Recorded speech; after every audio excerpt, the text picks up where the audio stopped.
saling memaafkan, bisa saling hidup berdamai, saling mencintai, begitu ya. Berikutnya, peserta didik dapat menjelaskan pengertian perumpamaan dalam kitab suci. Nah, apa arti perumpamaan itu? Nanti kamu lihat ya. Perumpamaan itu apa artinya? Ntar ada yang baru masuk sepertinya.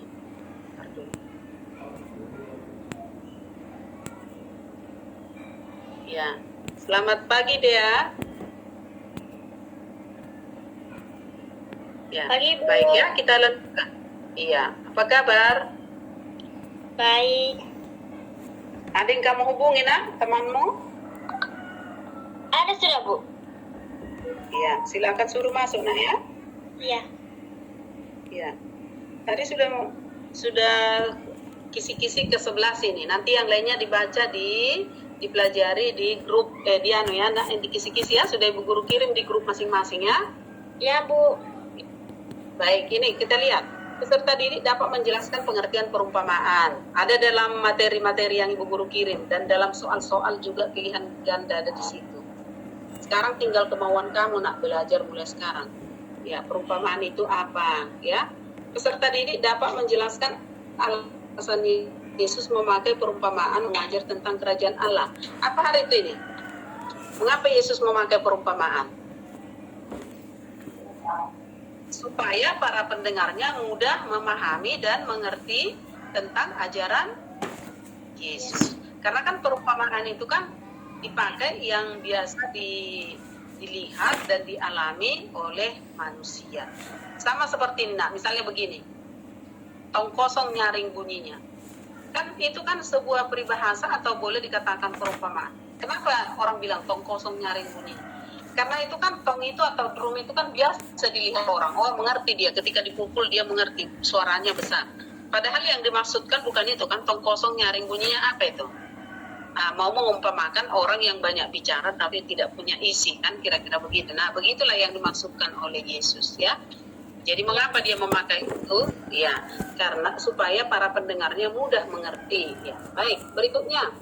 Peserta didik nomor 13 ya. Peserta didik dapat menemukan pesan perumpamaan tentang lalang di antara gandum yang digunakan Yesus dalam kitab suci tentang kerajaan Allah. Mengertikah itu? Lalang ini mau mengumpamakan adalah orang jahat, sementara gandum mau mengumpamakan orang yang baik. Sudah?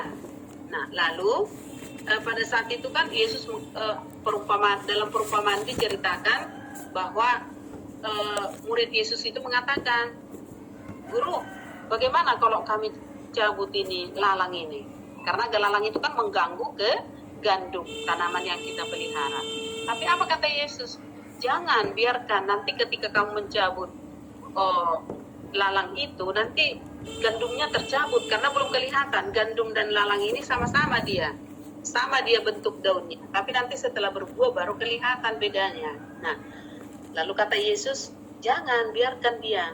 Nanti setelah dia berbuah, setelah waktunya panen, nanti gandumnya disimpan di lumbung, sementara lalang itu dibuang ke tempat, dibakar begitu ya. Apa maksudnya ini? Yesus mau memberikan kesempatan kepada orang yang berdosa bertobat ya. Dan sementara yang baik ini harusnya lebih baik lagi. Jadi maksudnya Tuhan, biarlah mereka berdampingan hidup. Nanti semoga yang sudah baik ini bisa mempengaruhi yang jahat ini supaya dia berubah. Nah, jadi biar sama-sama hidup. Begitu maksudnya ya. Nah, kemudian yang berikutnya, disajikan teks kitab suci, serta didik dapat menemukan bentuk perumpamaan yang dipakai Yesus yang berhubungan dengan pertanian. Apa yang berhubungan dengan pertanian, perumpamaan-perumpamaan yang kita pelajari?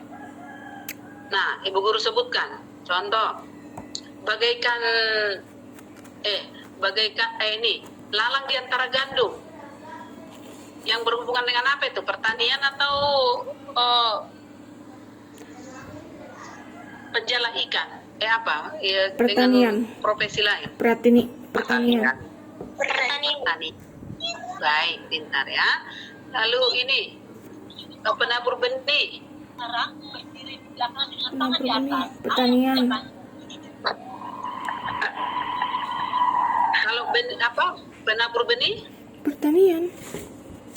Pertanian. Pertanian. Kalau mutiara di dasar laut? Apa namanya? Penjala ikan. Ya, iya, profesi penjala ikan ya. Jadi kan rata-rata murid Yesus itu dulu kan petani, baru peternak, kemudian penjala ikan, kan itu kan. Nah, kemudian ini kalau penjala ikan berhubungan dengan profesi apa itu? Gandum dan apa tadi ya? Ya, penjala ikan ya kan. Penjala. Kalau biji sesawi? Pertanian. Pertanian. Nah, begitu nak ya. Baik, berikutnya. Peserta didik dapat apa nak? Oh iya, sambil kita belajar sambil dengar nak ya. Karena nanti jam 11 baru bisa pulang. Nah, yang di rumah kan bisa lanjut ya. Peserta didik dapat menjelaskan bahwa pewartaan kerajaan Allah ditujukan kepada semua orang ya. Jadi pewartaan Yesus itu ditujukan kepada semua orang ya. Makanya dia tidak pilih-pilih, siapapun yang sakit dia sembuhkan, siapa yang berdosa dia ampuni ya. Berikutnya, peserta didik dapat memberi contoh tindakan Yesus yang menunjukkan tanda-tanda kehadiran kerajaan Allah ya. Apa itu contoh tindakan Yesus itu yang menunjukkan kehadiran Allah? Nah, misalnya Yesus menyembuhkan orang lumpuh. Apalagi Yesus membangkitkan orang mati, ya, dan lain-lain, ya. Kemudian berikutnya peserta didik mampu menemukan makna tindakan Yesus sebagai tanda kehadiran kerajaan Allah. Apa gunanya, ya? Mampu menemukan makna tindakan Yesus, ya, supaya bisa menyelamatkan semua orang, itu maknanya ya. Berikutnya nomor 18, peserta didik dapat menunjukkan tindakan nyata untuk mewujudkan kerajaan Allah dalam hidup sehari-hari. Ini sudah tadi ya, bahwa setiap kita itu bagaimana menunjukkan kehadiran Allah itu ya berarti kita menciptakan suasana yang damai. Nah, mengampuni teman yang bersalah, ya, menolong teman yang membutuhkan. Nah, itu pada saat itu kita menunjukkan tanda-tanda kehadiran Allah. Nah, ini disajikan teks kitab suci, nanti kamu baca baik-baik. Tapi sekali lagi Bu Guru sampaikan, kalau ada soal yang panjang, ya, kamu baca dulu lebih dulu soalnya, apa sih yang diminta. Nah, misalnya seperti nanti kan teks kitab suci ini kan bisa lumayan, ya kan. Nah, baca dulu ini apa yang diminta. Peserta didik dapat menemukan pesan dari tindakan Yesus. Nah, oh yang diminta pesannya, baru kamu baca, oh apa pesannya ini, gitu ya. Bahwa kita juga harus menjadi sarana keselamatan bagi orang lain. Yang berikutnya, peserta didik menyebutkan nama murid Yesus yang pertama dipanggilnya. Siapa nama murid Yesus yang pertama dipanggil? Ada bang. Simon dan Petrus dan Andreas. ya. Ada dua yang pertama sekali dia panggil itu. Yang berikutnya, peserta didik dapat menjelaskan tugas para murid yang dipanggil. Untuk apa mereka dipanggil?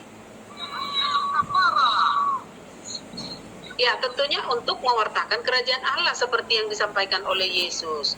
Jadi kita tuh mewartakan, tidak harus kita berkhotbah berkeliling ya, tapi dengan melalui kesaksian hidup kita sudah mewartakan kerajaan. Itu sudah tugas kita. Jujur, rajin belajar, ya, menolong. Nah, itu kita sudah mewartakan, tidak perlu harus berkhotbah. Ya, berikutnya, tunggu aja sebentar nak ya. Ada temanmu kan? Tunggu aja sama-sama kita bahas ya. Oh iya. Kalau begitu, maksudnya kan kamu biar bisa bahas sambil belajar ya. Berikutnya, peserta didik dapat menyebutkan syarat-syarat mengikuti Yesus. Apa syarat yang mengikuti Yesus? Nah, kemarin itu kita harus memikul salib. Memikul salib artinya beban yang harus kita pikul dalam hidup kita, ya. Ya. Kemudian yang berikutnya, disajikan teks kitab suci. Nah, peserta didik dapat menyebutkan hal-hal yang menarik dari peristiwa pemanggilan Yesus. Apa itu peristiwa yang menarik itu? Nah, Yesus selalu Yesus yang inisiatif untuk memanggil. Yang berikutnya, Yesus yang dipanggil itu adalah dari orang-orang sederhana. Kemudian yang berikutnya adalah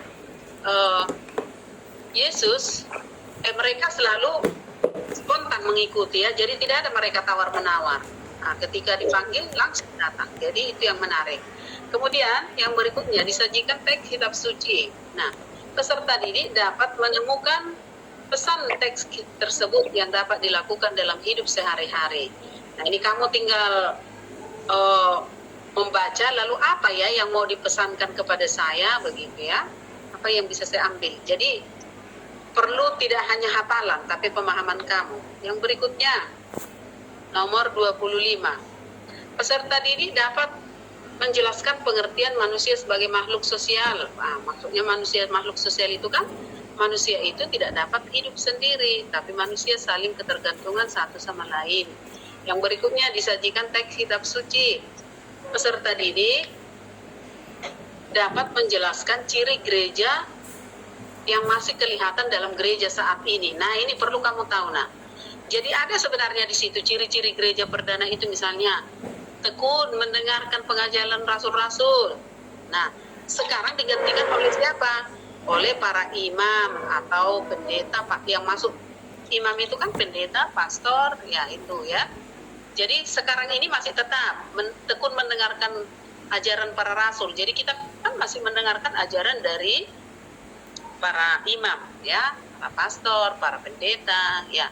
Yang kedua, masih kita lihat sekarang itu memecahkan roti melalui perayaan Ekaristi dan perjamuan kudus, ya.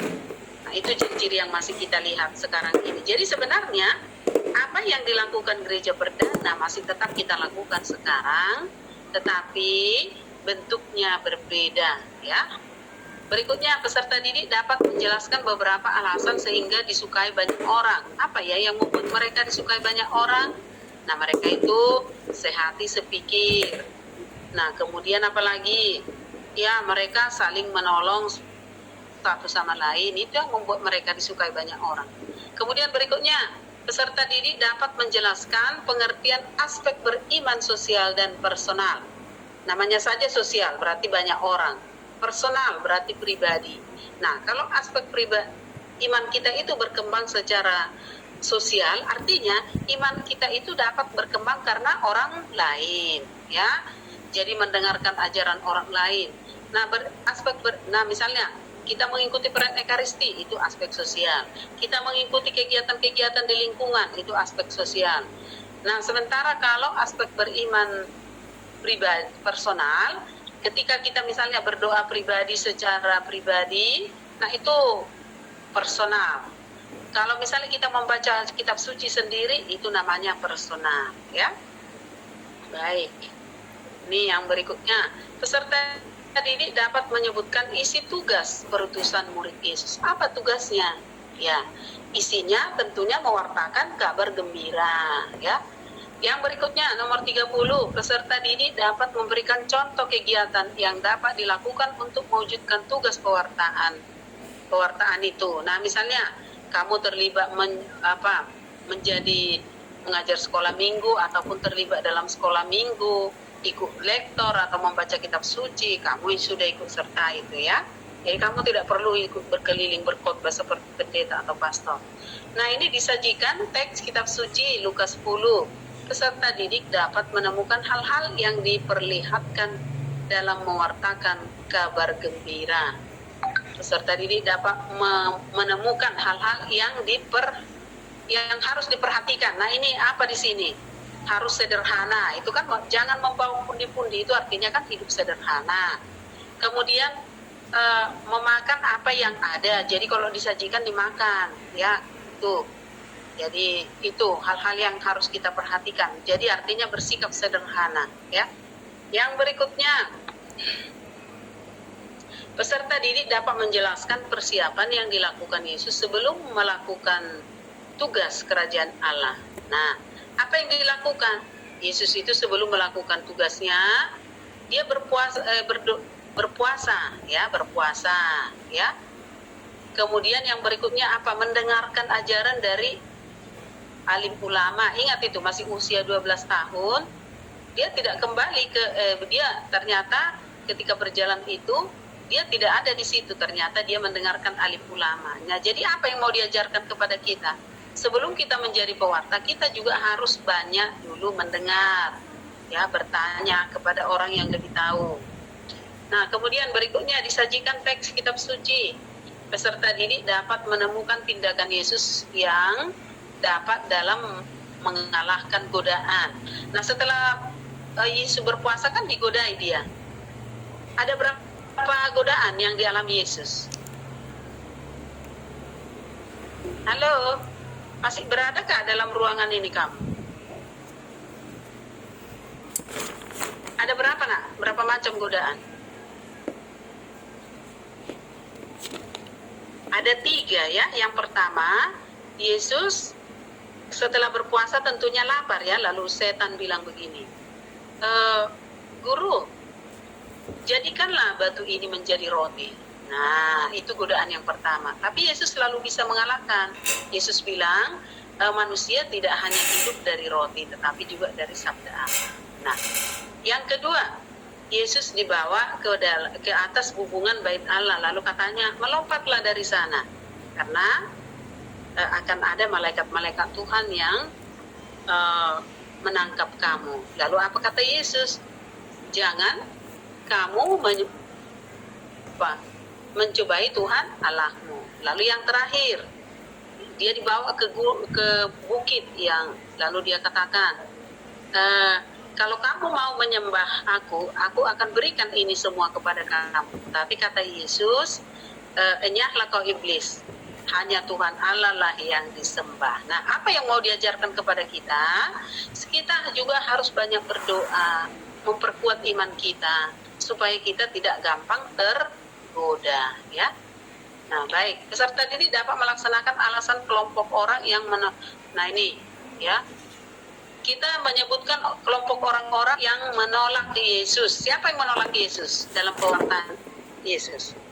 Sudah kita pelajari kemarin ya, yang menolak itu adalah para ahli-ahli Taurat, orang-orang kaya yang merampas harta banyak orang. Nah, jadi kekayaannya itu karena merampas harta orang, ya. Nah, itu yang menolak. Kenapa? Karena mereka merasa terancam, ya. Alim ulama ini kenapa? Karena mereka sering membuat aturan, tapi mereka sendiri tidak melaksanakan, hanya dibebankan kepada orang lain.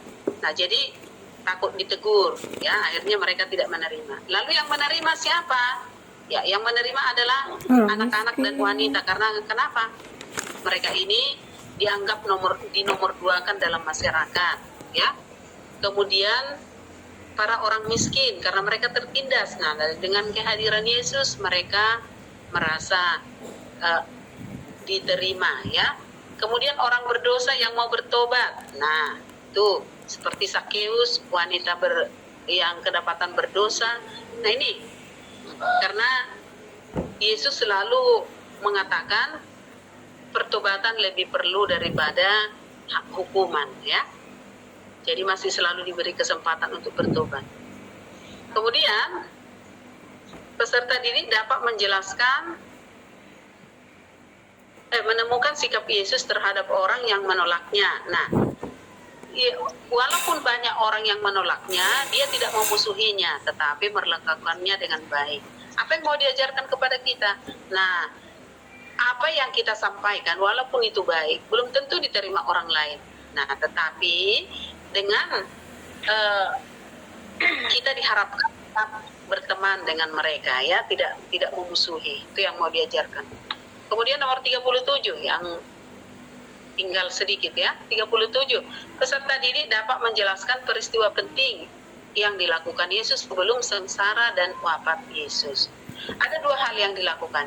Yang pertama adalah sebelum sengsara dan wafatnya, yaitu yang pertama adalah mendirikan perjamuan kudus, yaitu pada perjamuan malam terakhir.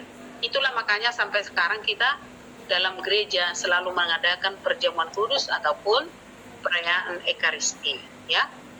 Apalagi yang dia lakukan, yaitu dia mencuci kaki para muridnya, para rasulnya, ya.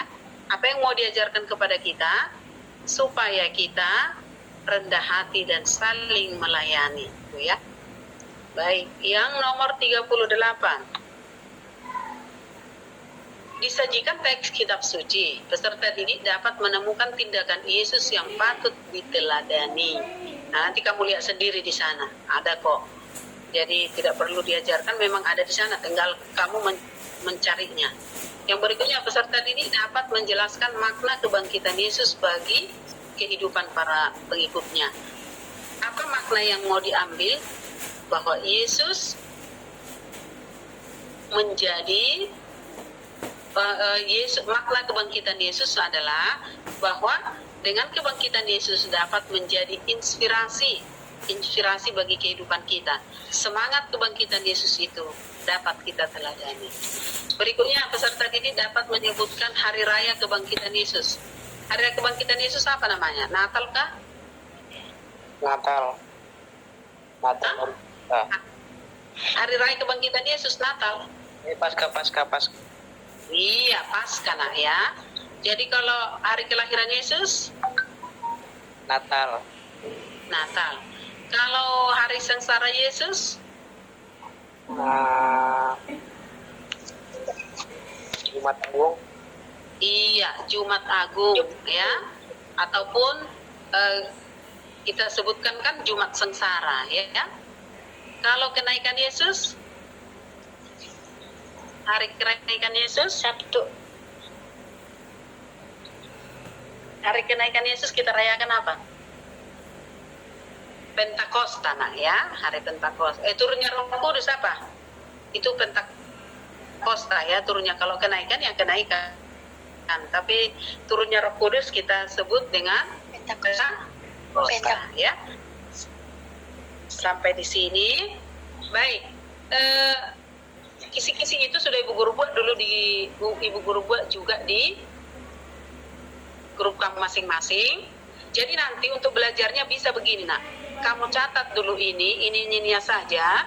Lalu kamu buka soal-soal yang ada di classroom itu pilihan ganda. Nanti bisa kamu temukan di sana. Bisa mengerti nak? Bisa Bu. Bisa? Nah, Bisa. ada yang kurang jelas? Sebelum ujian biar bisa dibahas. Ada yang masih sulit dipahami? Nggak ada, Bu. Tidak ada ya. Kalau begitu silahkan ulang lagi pelajari. Yakin Ibu Guru nanti bisa bagus nilainya. Bukan hanya nilainya tetapi imannya juga semakin dikuatkan. Sampai di sini mari kita berdoa. Bapa di surga, terima kasih Tuhan, kami telah selesai belajar membahas kisi-kisi yang akan kami ujikan di hari Senin. Berkati kami Tuhan, semoga kami sehat sehingga kami dapat nanti melakukan ujian ini.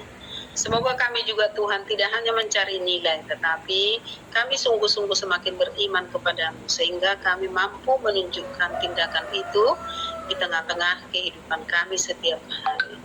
Doa ini Tuhan kami sampaikan kepadamu dengan perantaraan Kristus Tuhan kami. Amin. Amin.